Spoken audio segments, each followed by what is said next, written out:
Los trastornos psicosomáticos que están vinculados al estrés, a la ansiedad y que se manifiestan en más del 20 al 30% de los síntomas físicos que los médicos clínicos ven. No es infrecuente ver una gastritis con síntomas psicosomáticos, una infección pulmonar con síntomas psicosomáticos, una migraña con síntomas psicosomáticos y así por el estilo. Por lo tanto, la importancia de esta parte para el médico clínico está claramente establecida. La siguiente. Bien, en relación al DSM-4 con respecto al DSM-5 ha habido cambios. Como ustedes deben saber, en psiquiatría aún se maneja el concepto de trastornos y no de enfermedad. Se le llama trastornos porque gran parte de los cuadros psiquiátricos no tienen una etiología totalmente conocida, cosa que sí hay en medicina interna. Es por eso que los trastornos han sido reorientados entre el DSM-4 de hace 6 a 7 años al DSM-5 de esta manera. Los trastornos llamados de somatización, los trastornos de conversión, de hipocondría, famoso conducta hipocondriaca, el trastorno por dolor de tipo psicosomático y el trastorno somatomorfo indiferenciado se le viene a observar en los trastornos de síntomas somáticos. Trastornos de síntomas somáticos. A su vez, la hipocondría y el trastorno por el dolor también puede estar adscrito al trastorno de ansiedad por enfermedad. Trastorno de ansiedad por enfermedad. En realidad, este cuadro solamente muestra la evolución de la forma como la especialidad, en este caso la psiquiatría, está observando el desarrollo de los trastornos a través del tiempo. La siguiente. Cuando hablamos de trastornos por síntomas somáticos, tenemos que tomar en cuenta 3 elementos fundamentales. ¿Qué grado de vulnerabilidad tiene la persona? ¿Cuáles han sido los factores que precipitaron la aparición del trastorno? ¿Y cuáles son los factores que perpetúan el trastorno? Cuando hablamos de vulnerabilidad, podemos tener factores de vulnerabilidad heredados a través de la genética, a través del temperamento, o adquiridos a través de psicopatología parental, por ejemplo, madre depresiva, probabilidad de que alguno de los hijos sea depresiva, eventos vitales estresantes, el estrés intenso, los golpes de la vida, como diría Vallejo, están dentro de los factores de vulnerabilidad adquiridos. Y en los factores que precipitan, es decir, el factor gatillo que precipita la enfermedad, están enfermedad reciente, por ejemplo, el cáncer o una neumonía o la aparición de un problema reumático importante, más un evento traumático de tipo psicosocial, verbigracia, la muerte de un familiar, el asalto, el haber observado una balacera, haber observado la muerte de determinadas personas, etcétera. Entonces, enfermedades recientes más eventos traumáticos pueden constituir factores que precipitan, en este caso, la enfermedad. Y los perpetuadores, es decir, aquellos factores que mantienen, que amortiguan la no mejora del paciente, puede estar vinculados a la iatrogenia médica, a factores familiares, una disfunción familiar permanente no permite la mejoría, a factores sociales, la pobreza extrema es uno de los factores sociales más importantes como perpetuador de determinados problemas psicosomáticos o de psiquiatría. Y evidentemente dentro de los sociales los factores escolares. Muchos jóvenes en la escuela han tenido poco desempeño, han sido objeto de bullying y todos esos factores se lo han llevado a la adolescencia y la adultez como un factor perpetuador de determinados factores patológicos o psicopatológicos. La siguiente. Bien, cuando queremos definir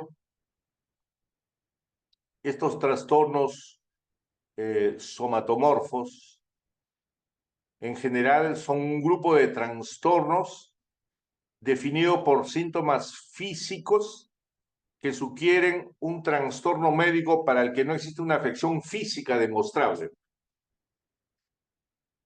La persona refiere tener intenso dolor de cuello, como en la lámina.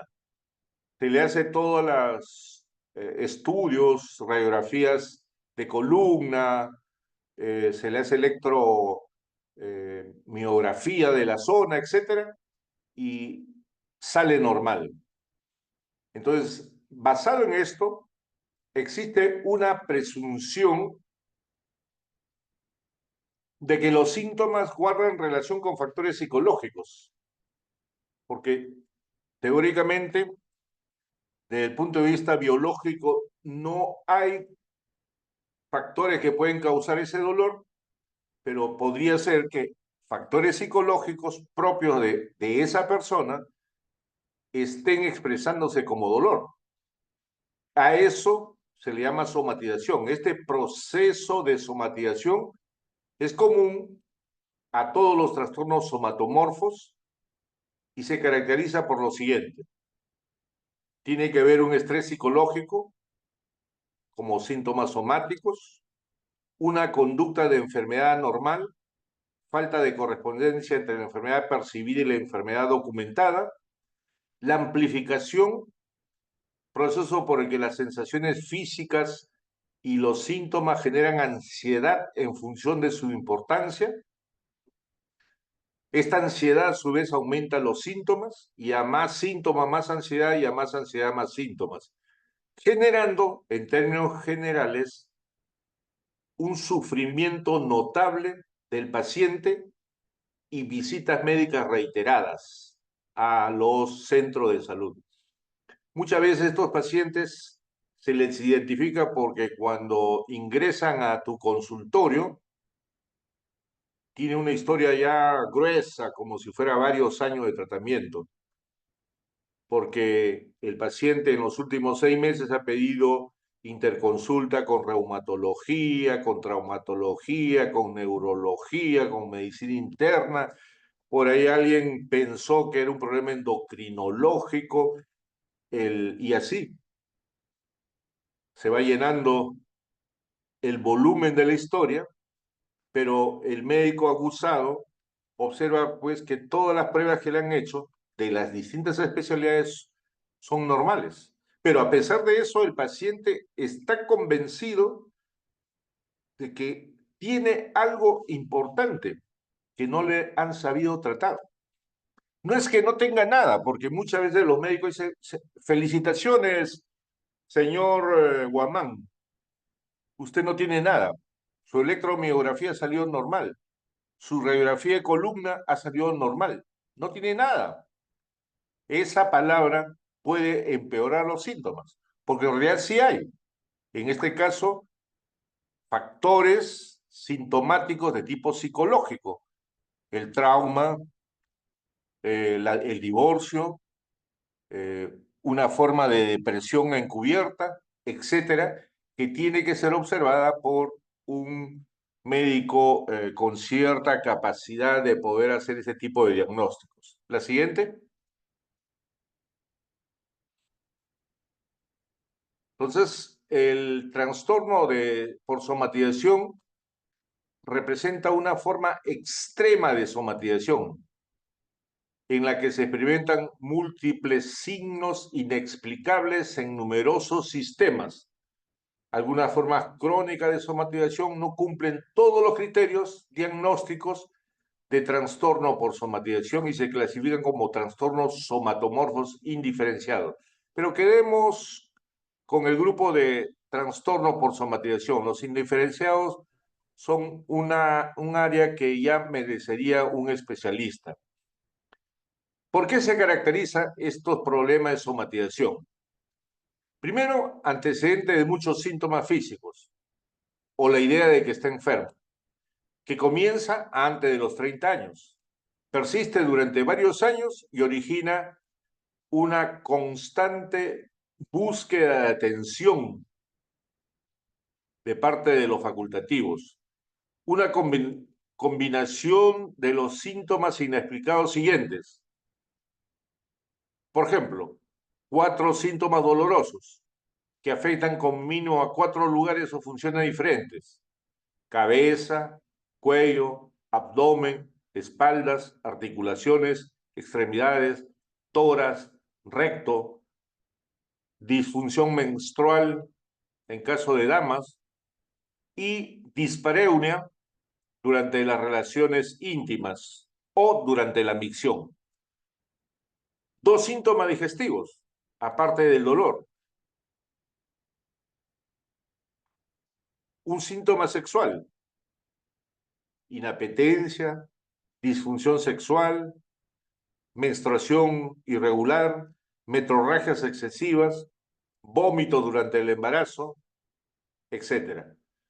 Y un síntoma pseudoneurológico, no limitado al dolor, dificultades en el equilibrio, dificultad en la deglución, afonía, retención urinaria, alucinaciones, hipoestesia, diplopía, ceguera, sordera, crisis epiléptica, disociación o pérdida de conocimiento diferente de los desmayos. En realidad puede aparecer una gran cantidad de síntomas, como estamos señalando. La siguiente.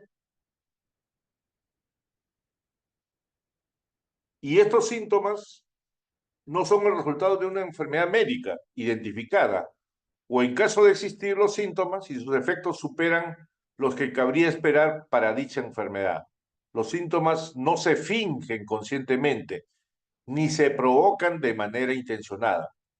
Brevemente, una estudiante de ingeniería de sistemas está en el último ciclo de una universidad en el centro del país y durante un viaje que hace a Lima, porque ella ya está buscando alternativas de trabajo, su compañero de viaje es un varón de aproximadamente 55 años. Comienzan a conversar en el viaje de 8 horas que tenían del centro del Perú a Lima, y él se presenta como gerente de una empresa minera. Y ella le dice, no habrá trabajo para un ingeniero de mi rama. Y le dice, sí, va a haber trabajo, pero termina tu semestre. Ella lo termina, saca su constancia, 6 meses después lo llama y le dice, ya terminé, por favor, ayúdeme. Él le dice, mira, en estos momentos estoy llamando a la filial de Arequipa. Ve a Arequipa y habla con el señor Víctor Jaramillo. Él es el administrador. y dile que viene de parte mía, para que te pongan en una posición dentro de la empresa. Ella va con todo el empeño de una mujer joven de aproximadamente 24 años y con el deseo pues de triunfar en la vida con su profesión y finalmente comienza a trabajar, pasó un mes, pasó 2 meses y no le pagaban. Ella le llama al gerente aquel, a Lima, y le dice, no me han pagado. Y él le dice, ¿verdad, no? Mira, yo voy a viajar, pero dentro de 15 días vente a Lima para firmar tu contrato.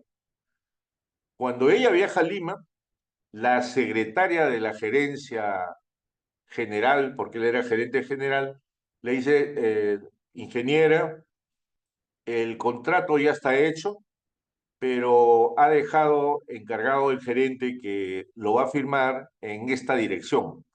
A las 8 de la noche lo está esperando.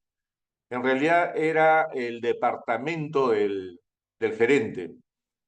El- la reunión era básicamente una cita para firmar el contrato. Ella se da cuenta, va con una amiga, porque se da cuenta de las intenciones, llega, toca, el gerente entra en ira y cólera y le dice, ¿cómo es posible un profesional de tu nivel vas a estar acompañada por terceros? Yo te he citado a ti, no a otra persona. Pero ingeniero le dice, yo he ido a la empresa. No, no quiero firmar hoy día. Si quiere, vuelve la próxima semana. Y así la estuvo pasando la mano, como decimos acá en el Perú, la estaba meciendo. Al tercer mes, ella en Arequipa se declara en huelga de brazos caídos. El, el administrador de la zona le comunica a este gerente y le dice, échala de la empresa. Es echada de la empresa y finalmente ella hace una denuncia a la policía. La policía le dice, ingeniera, ¿usted tiene algún documento de contrato?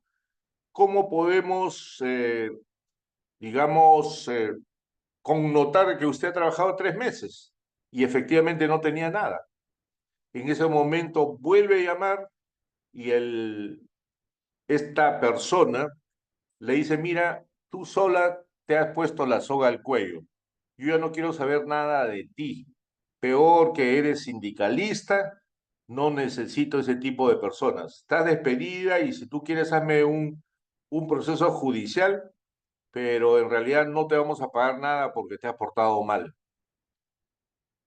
Ella en ese momento siente que el mundo se le viene abajo, comienza a sentir los primeros síntomas de adormecimiento en los brazos, en las piernas, regresa al centro, a Junín, en Huancayo particularmente, a la casa de su abuela, que había sido la verdadera madre, porque cuando ella nace muere la mamá y la abuelita había sido la mamá sustituta, pero lastimosamente cuando llega le dan la mala noticia que la abuela tenía cáncer y se estaba muriendo. Ella lenta e inexorablemente durante casi 8 meses se dedica a la abuelita, se convierte en su enfermera de cabecera, pero lenta e inexorablemente comienza a perder las fuerzas del hemicuerpo derecho, del hemicuerpo izquierdo. Técnicamente tiene ceguera, solamente ve un punto de luz.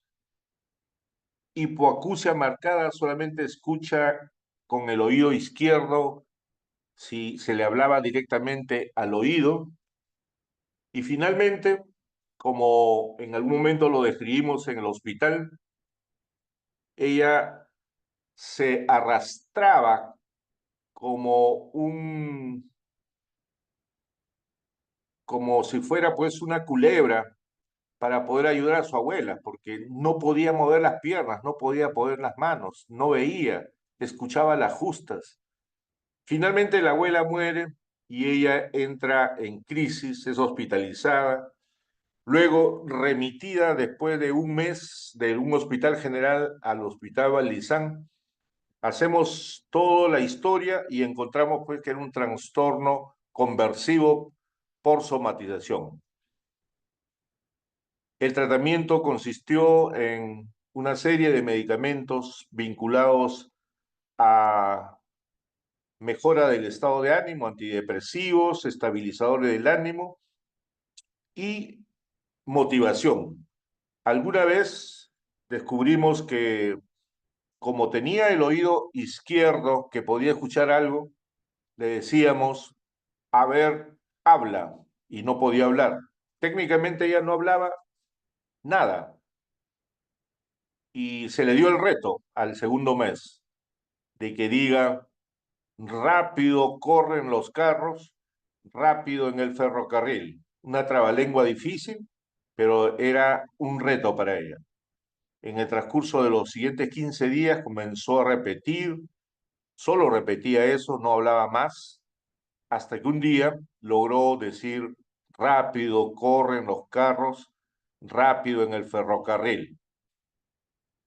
Fue mejorando, comenzó a tener una mejor visión, ya se podía mover porque se había fortalecido el hemicuerpo derecho, parcialmente el hemicuerpo izquierdo, comenzó a pronunciar ya otras palabras, estuvo 4 meses en el hospital Balizán, la familia le consiguió un seguro en el salud de esa época y se fue 4 meses más allá. Y de ahí perdimos el contacto con la persona. Un año después recibo una llamada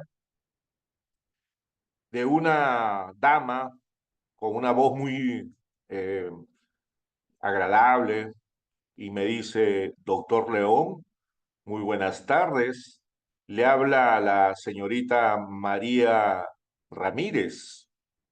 Y en realidad no vinculé ese nombre con la paciente, porque casi no habíamos trabajado con su nombre. Y le digo, y María Ramírez, ¿dónde hemos trabajado? ¿Dónde te he visto? ¿Cómo, doctor? ¿Usted no recuerda? Rápido corren los carros, rápido en el ferrocarril. Claro, le digo, sí, sí recuerdo. ¿Dónde estás?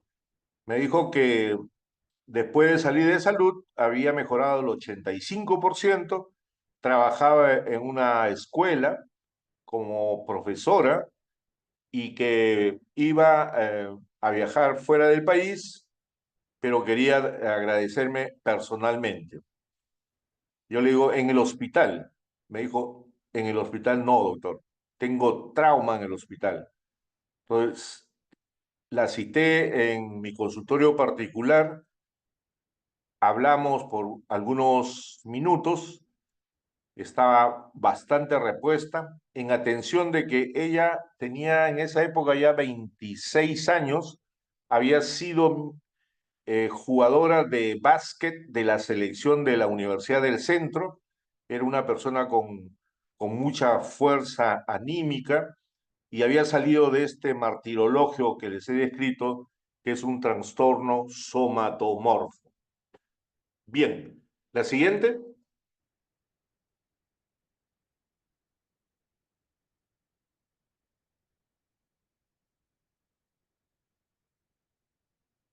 La siguiente.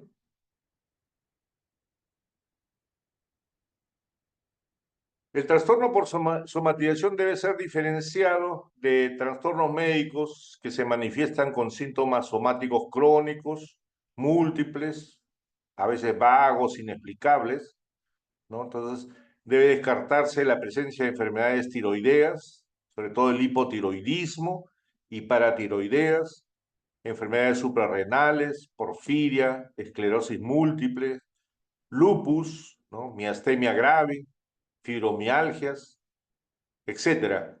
Estados iniciales de neoplasias malignas, sífilis, también el estadio intermedio de la infección por VIH y una serie de enfermedades como la enfermedad del intestino irritable o la enfermedad inflamatoria intestinal franca.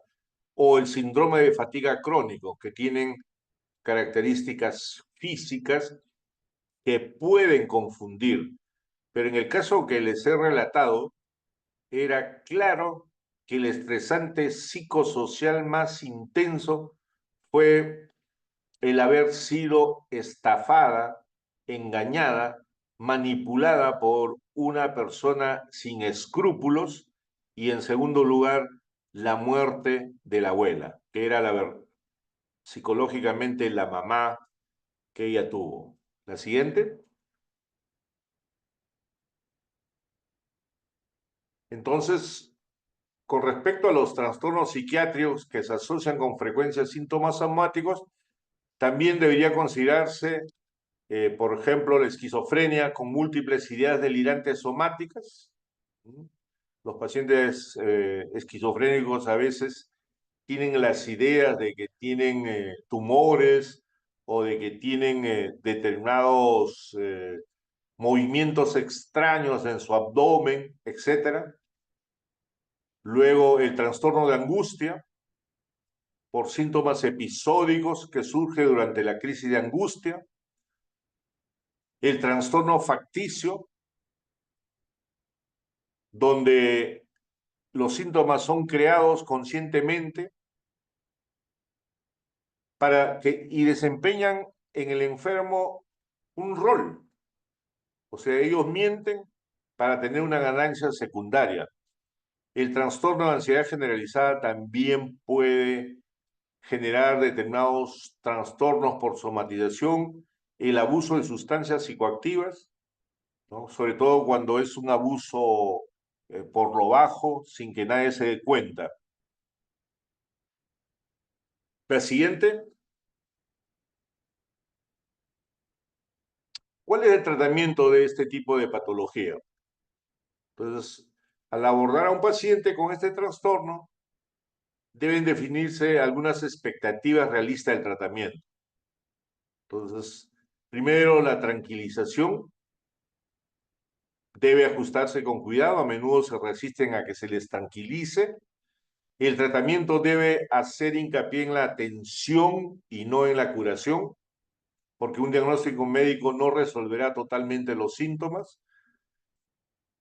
En la interpretación de los síntomas hay que evitar los abordajes mente-cuerpo dicotómicos. Debe reconocerse el sufrimiento del paciente. Por ejemplo, esta ingeniera que he mencionado, ¿sufría o no sufría? Sufría intensamente, pero a veces ni siquiera mostraba dolor psíquico. Era un mecanismo de defensa. Pero había que reconocer que había un sufrimiento subyacente y la existencia de un problema y mostrar en esa medida disposición para ayudarla, ¿no? No hay que hacer explicaciones prematuras y introducir gradualmente los fundamentos o factores psicológicos que pueden estar influenciando la conducta del paciente. La siguiente.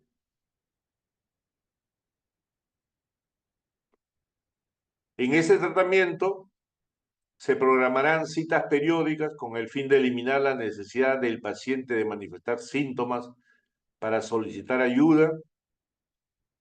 Se limitarán las pruebas diagnósticas. Si nosotros ya tenemos un diagnóstico por somatización, ¿qué sentido tiene sacarle nuevamente una tomografía, nuevamente una resonancia o hacerle pruebas seriadas de determinadas cosas cuando ya tenemos un núcleo fundamental de un trastorno de somatización? Deben limitarse las pruebas diagnósticas y los fármacos innecesarios. También puede resultar útil la terapia de grupo, con concentración en el comportamiento cognitivo. Las intervenciones educativas de bajo costo tienen efectos notables sobre los costos de atención médica y la capacidad funcional de algunos pacientes somatizadores. Entonces, en este caso, trabajar los aspectos cognitivos y las intervenciones educativas para que los pacientes sepan que existen los conceptos de trastornos por somatización. La siguiente. Ahora entramos a los síntomas somatizados agudos. El síntoma somático de inicio brusco que aparece en el contexto y está asociado a un estrés psicológico pronunciado, la mayoría de la gente experimenta manifestaciones físicas transitorias de estrés. Estos síntomas somatizados explican un porcentaje elevado de los síntomas en atención primaria. Algunos textos hablan de 10 a 20% de síntomas somatizados agudos en pacientes de medicina general. Y debe diferenciarse de trastornos médicos crónicos, pacientes sometidos a estrés, a la isquemia, a los infartos de miocardio, a los ictus, a las exacerbaciones del asma, y debe evaluarse médicamente los síntomas somáticos agudos, así como trastornos psiquiátricos. La siguiente. El pronóstico de estos síntomas somatizados agudos responden a intervenciones breves, tales como la educación, el apoyo psicosocial y el tratamiento farmacológico limitado. Por ejemplo, uso corto de benzodiazepinas y antidepresivos que tengan un núcleo antiansioso. El tratamiento debe buscar identificar los problemas psicosociales importantes mediante una evaluación psiquiátrica minuciosa, realizar una evaluación y una exploración física para asegurar al paciente y al propio médico que están teniéndose en cuenta los diagnósticos médicos. Se debe tranquilizar al paciente en el sentido de que no presenta una enfermedad aguda potencialmente mortal. La mayoría de pacientes que tienen estos síntomas cree que va a tener un infarto cardíaco, un derrame cerebral, como le llaman, etc. Y un seguimiento con tratamiento o derivación de aborde del estrés psicosocial subyacente a través de una asistencia psicológica ambulatoria o terapia psicológica breve. La siguiente.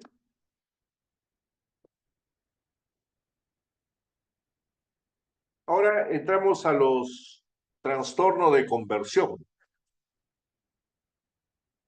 Se define como una pérdida de función física o neurológica que sugiere un trastorno físico.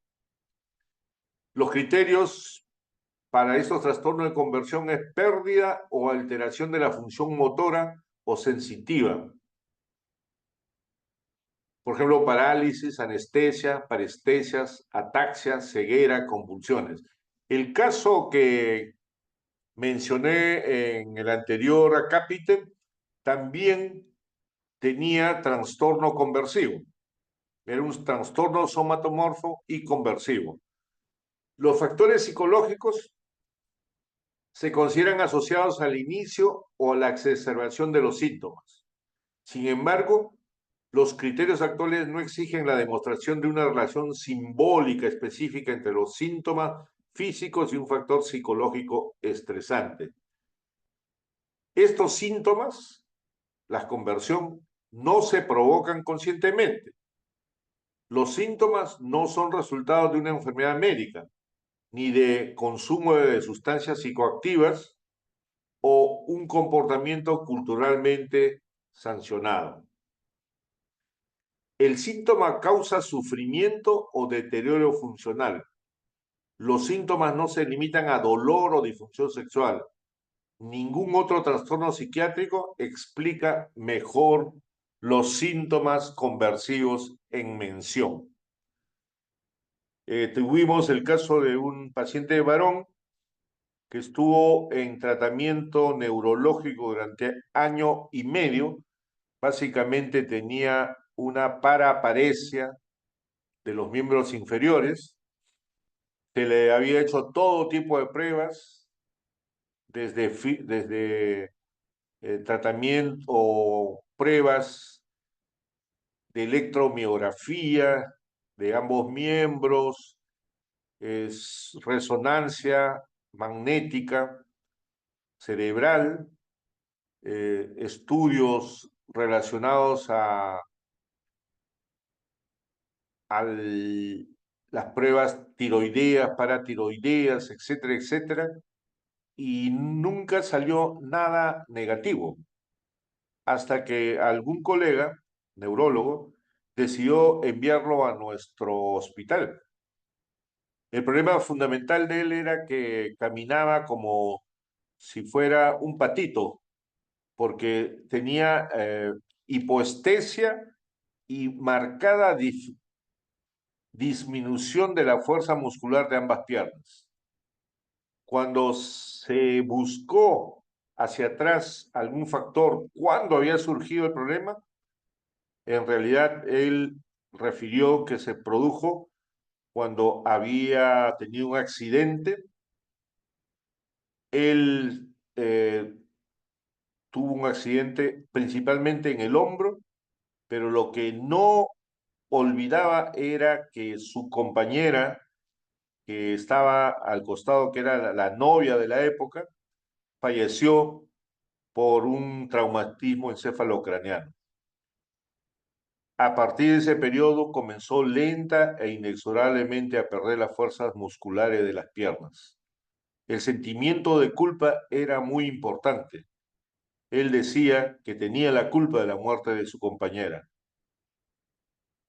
porque debió acelerar el paso, debió correr cuando pudo correr, pero como no corrió, psicológicamente comenzó a perder las fuerzas musculares de ambas piernas. La siguiente, bueno, estos fenómenos conversivos en la práctica médica ambulatoria puede verse hasta 1-3% de las visitas en consultorios de medicina general.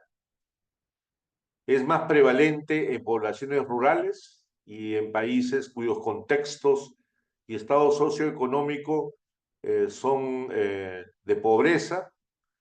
Los síntomas pseudoneurológicos clásicos como la pérdida de la función de una extremidad son inusuales.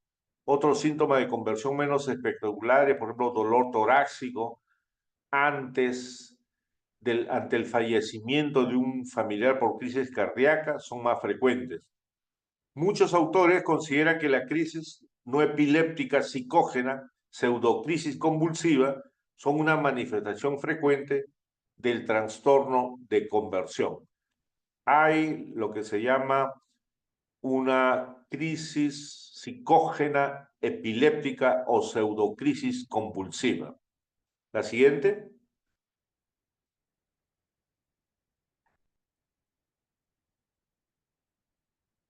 Hay que ir atrás, atrás, atrás.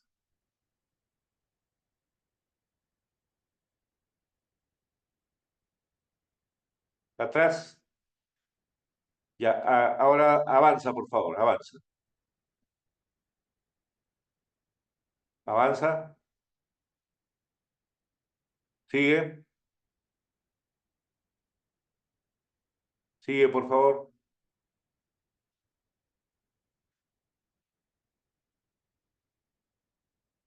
La siguiente.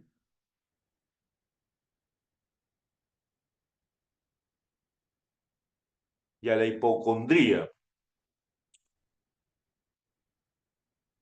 La hipocondría, también frecuente en la población culturalmente condicionada, es una preocupación o miedo a padecer una enfermedad, a pesar de contar con una evaluación diagnóstica negativa. Los miedos se fundamentan en una interpretación y atribución erróneas de sensaciones somáticas normales. Por ejemplo, dolor de cabeza, distensión abdominal, opresión torácica, taquicardia, tos, dolores osteomusculares, cambios cutáneos, etc. El temor persiste a pesar de la tranquilización médica. La duración de los síntomas y las preocupaciones son iguales o mayores a los 6 meses. Se considera que en la práctica media se puede observar hasta en 4 al 9% de pacientes que adicionalmente a algún problema médico tiene síntomas hipocondríacos.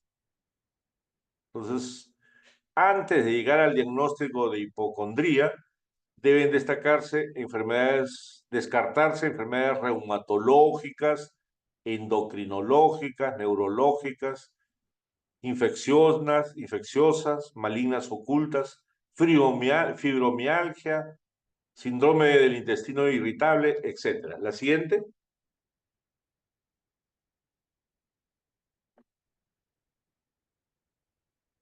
Entonces, en las fases iniciales de una demencia pueden surgir preocupaciones somáticas.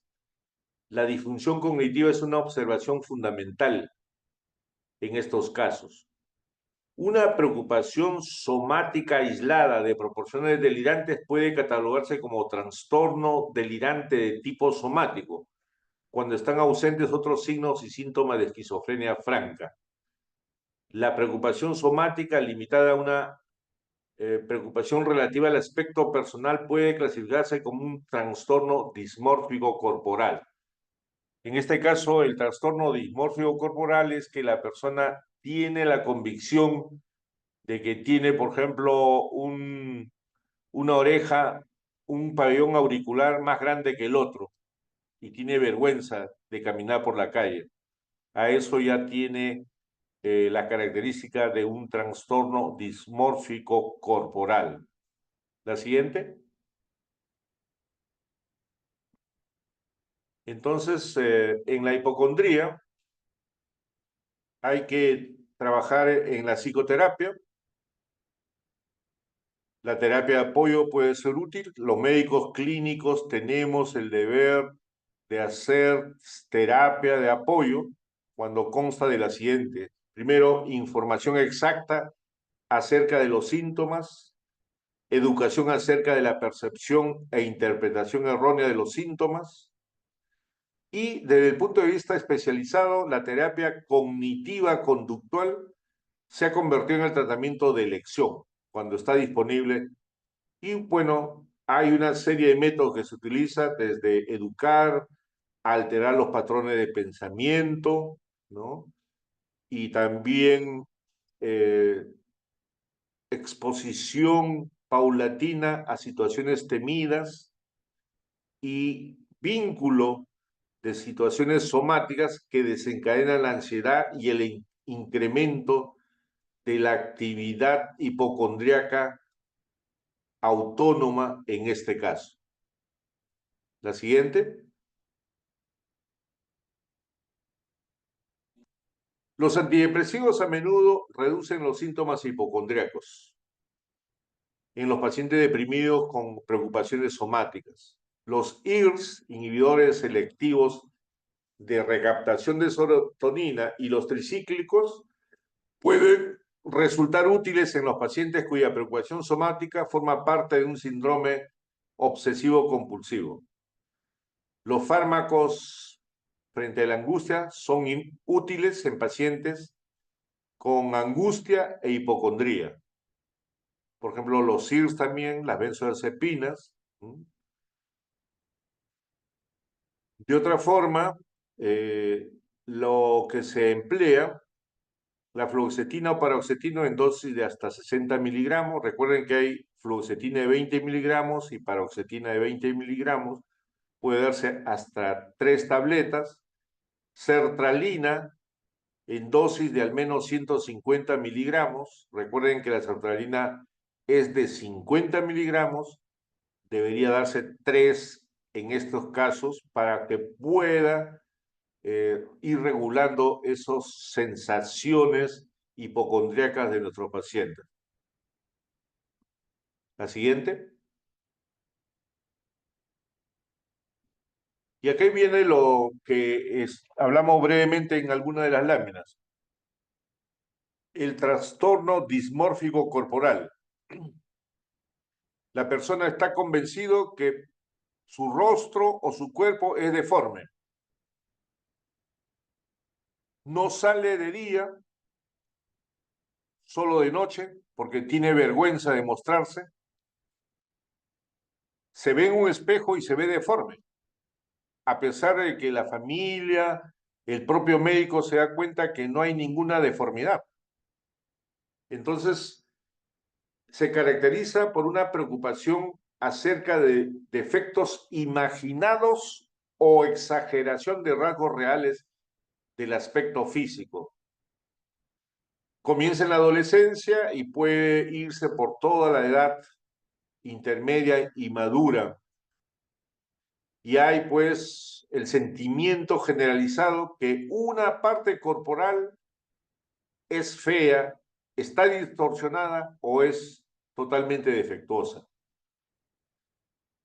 Los pacientes suelen reconocer cierto grado de exageración de su preocupación y cuando desaparece la introspección en la naturaleza normal de los síntomas del trastorno dismórfico corporal, estos pacientes pueden parecer francamente delirantes, es decir, ya su creencia de una distorsión corporal puede llegar a ser delirante.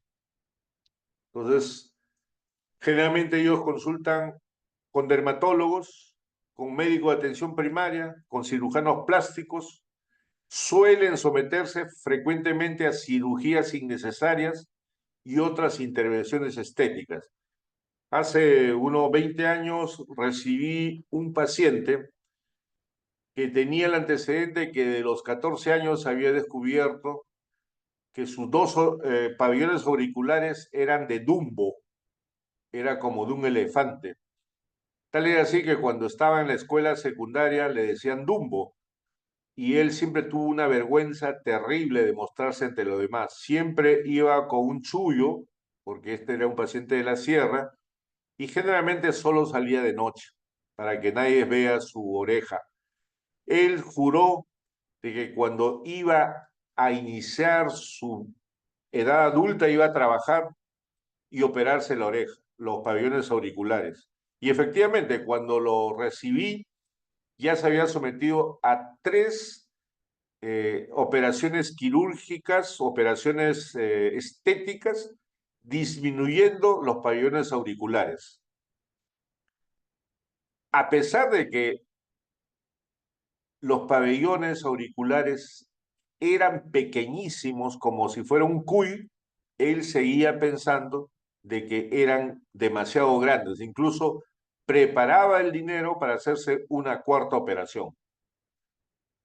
Producto de este tipo de pacientes, los cirujanos estéticos en los últimos tiempos están pidiendo certificados de salud mental para algunos pacientes que podrían simular un trastorno dismórfico corporal.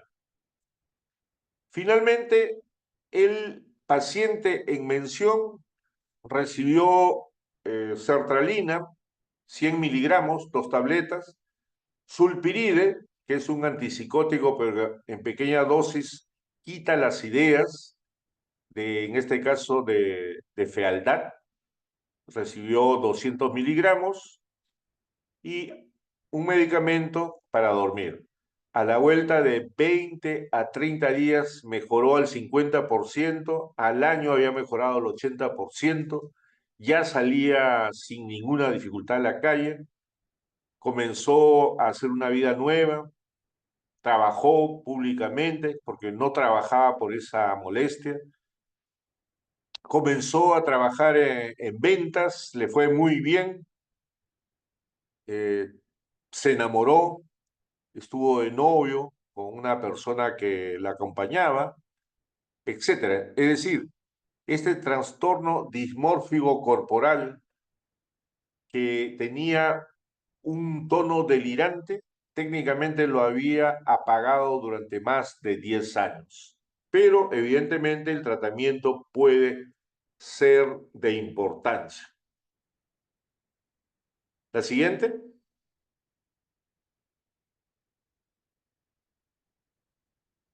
Bueno, el dismórfico corporal también debe diferenciarse de una serie de patologías, por ejemplo, la transexualidad. La preocupación somática se limita a características físicas relacionadas con el sexo.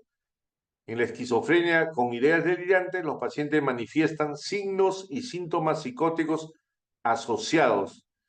Trastorno delirante de tipo somático.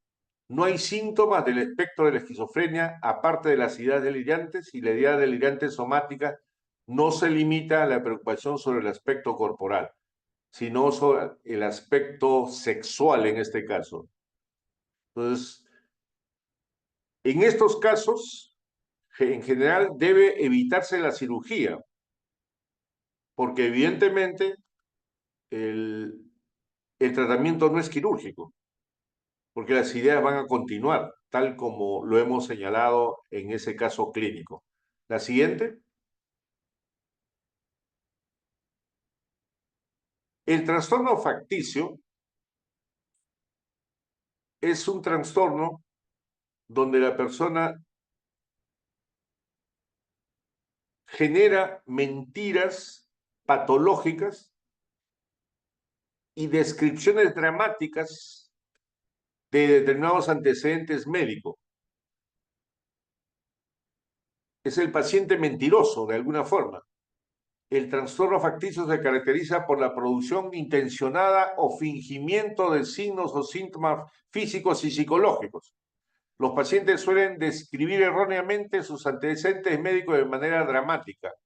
La motivación del comportamiento no está clara y se supone que la finalidad es de asumir el rol de enfermo, de que la gente se preocupe por él, sentirse apoyado, sentir una red social sanitaria que está detrás de sus problemas. Aunque el paciente es consciente de la producción voluntaria de síntomas, se cree que no lo es de las motivaciones conscientes de su comportamiento. O sea, él es consciente que miente, pero también es consciente que necesita ese tipo de comportamiento para recibir apoyo tal como lo estamos describiendo. Hay un síndrome, en comparación con la simulación, eh, puede facilitar incentivos externos y ganancias secundarias. Por ejemplo, compensaciones económicas, evitación de obligaciones laborales, sociales, legales. Estoy enfermo, no puedo trabajar. Estoy enfermo, no puedo mantener a mi familia, etc. Una forma intensa del trastorno facticio, del trastorno del paciente mentiroso, es el síndrome de Munchausen. Munchausen es una novela famosa europea, donde la descripción de los fenómenos son pura fantasía y puras mentiras, pero descritos literariamente en forma muy adecuada. Entonces, es una forma de trastorno facticio caracterizado por mentiras patológicas y descripciones dramáticas de los antecedentes médicos, también conocidos como fantasías pseudológicas. Viajes extensos por múltiples ámbitos y centros médicos con el objetivo de buscar asistencia médica. Es decir, hemos tenido pacientes que se han visto en Bolivia, luego se han pasado a Chile, luego han regresado al Perú, al centro, luego a Lima. En Lima han sido vistos por colegas del Hospital 2 de Mayo, del Hospital Loaiza, del Hospital Santa Rosa, y por descarte llegan a una institución psiquiátrica. Y uno tiene que tener experiencia para captar esta forma intensa del trastorno de mentiras o del trastorno facticio. La siguiente. Entonces, las manifestaciones clínicas: mujeres jóvenes empleadas en profesiones sanitarias, hombres de clase socioeconómica inferior con un patrón de por vida de falta de adaptación social. Entre las manifestaciones acompañantes frecuentes figuran, por ejemplo, trastorno de personalidad, normalmente el trastorno límite y el trastorno antisocial. El trastorno límite es lo que genera lo que se llama el trastorno borderline o borde límite, donde la persona es inestable emocionalmente, es una persona que se siente vacía, que es impulsiva, irritable, autoagresiva, muchas veces se corta el, los brazos, las piernas con objetos cortantes. Hay conocimientos de medicina mayores de lo esperado. Estas personas han leído mucho y pueden retrucar cuando el médico les señala determinadas cosas. Disposición a someterse a intervenciones incómodas y cruentas. Si le van a hacer una endoscopía, que me hagan la endoscopía, ¿no? Antecedente de múltiples hospitalizaciones y múltiples cicatrices quirúrgicas. A pesar de que ellos en lo fundamental saben que están mintiendo, llega un momento en que la mentira se convierte en verdad. De tanto mentir, se creen sus mentiras. El diagnóstico del trastorno facticio requiere un alto índice de sospecha. Debe considerarse cuando existen incoherencias notables entre los datos de la exploración y la anamnesis. La siguiente. Bueno, el diagnóstico diferencial con síntomas pseudoneurológicos, también en la simulación que se provocan en forma intencionada. Los abordajes generales que se utilizan con los pacientes somatizadores pueden resultar útiles, es decir, psicoterapia, educación, eh, consultas frecuentes, etcétera, etcétera. La siguiente.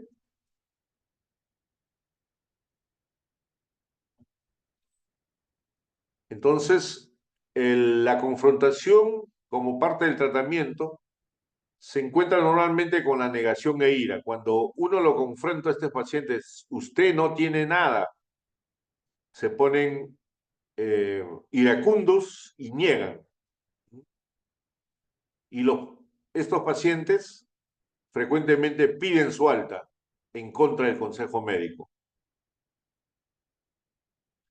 Ellos deben ser abordados empáticamente y debe intentar aclararse el diagnóstico e incluirse en el tratamiento.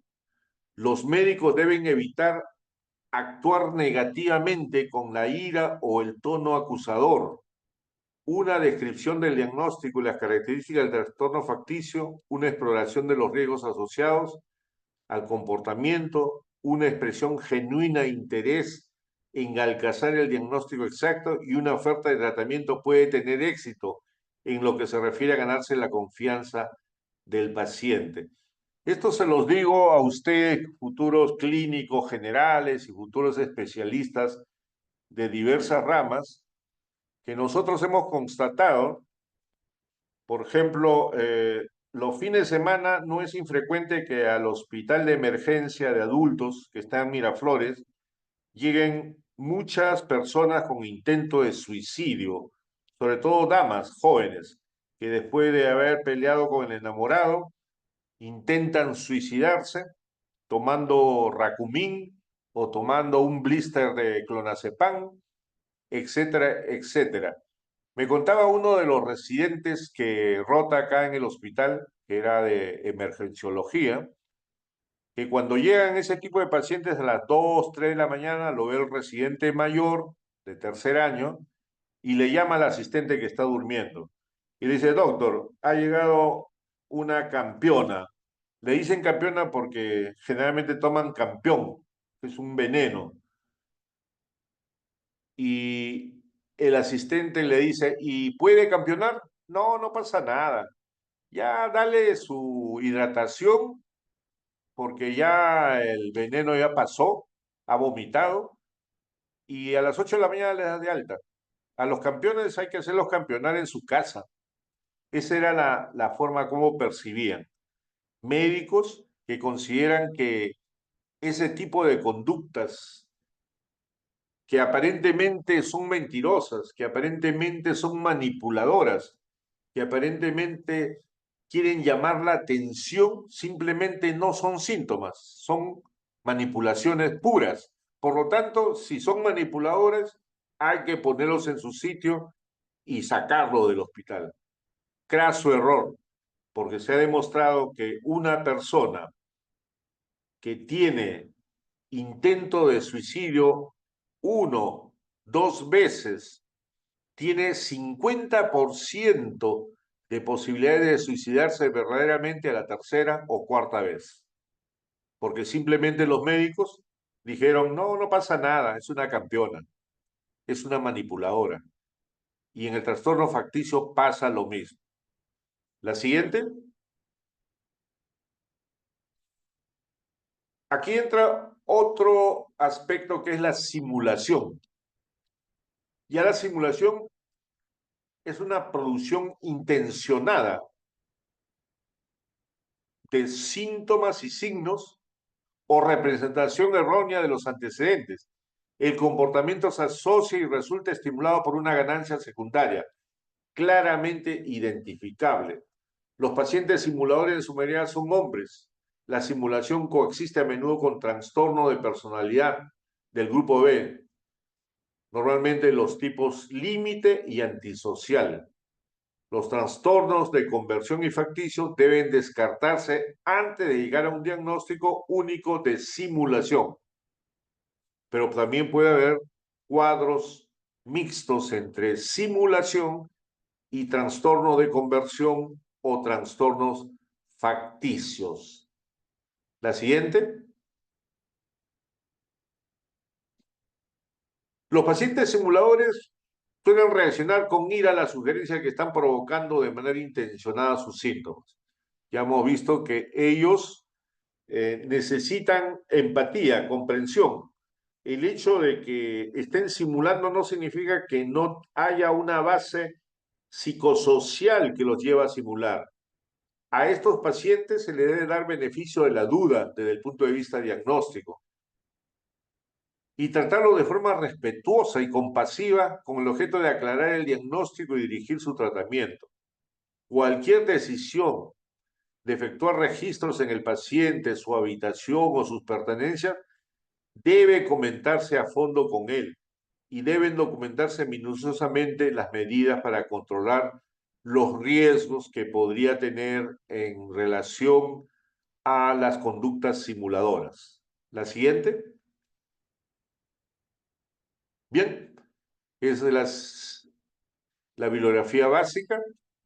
Creo que hemos hecho una pincelada grande sobre los aspectos psicosomáticos y de tipo somatizadores que existe en la conducta humana, que en realidad es una conducta sumamente compleja, que no basta solamente poner epítetos, sino hay que desarrollar orientaciones claras para poder ayudar a todas las personas que necesitan de los médicos. Muy bien, muy agradecido y muy buenas tardes.